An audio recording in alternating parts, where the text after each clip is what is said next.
இன்றைக்கு நம்மை படைத்த தேவனுக்கு பிரியமாய் தீமை செய்யாமல் நன்மையே செய்து இந்த பூமியில வாழுவோமே ஆனால் நிச்சயமாய் நம்முடைய பெயரை அவர் பெருமைப்படுத்துவார்.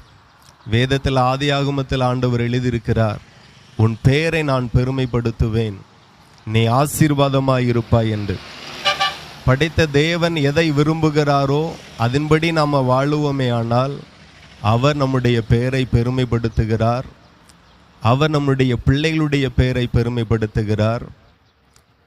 நாம் நம்மளுடைய பிள்ளைகளிடத்தில் நிறைய காரியத்தை எதிர்பார்க்கிறோம். என் பிள்ளைகள் நல்லா படிக்கணும், படிப்பில் என் பிள்ளைகள் ஆசீர்வதிக்கப்படணும், தொழில் வியாபாரங்களில் ஆசீர்வதிக்கப்படணும் அப்படிங்கிறத நாம் எதிர்பார்க்கிறோம். நாம் நன்மையாய் வாழுவோமே ஆனால், தீமைகளுக்கு விலகி இருப்போமே ஆனால் நிச்சயமாய் ஆண்டவர் நம்மை ஆசீர்வதிப்பார். நமக்கு தேவன் தந்திருக்கிற பிள்ளைகளை அவர் ஆசீர்வதிப்பார். நம்முடைய பெயரை அவர் பெருமைப்படுத்துவார். உங்களுடைய பெயரை சொல்லும்போது 4 பேர் மதிக்கத்தக்கதாக இந்த பூமியில் நீங்கள் வாழ்ந்திருக்கும்படி, உங்கள் குடும்பம் வாழ்ந்திருக்கும்படி ஆண்டவர் மேன்மைப்படுத்துவார்.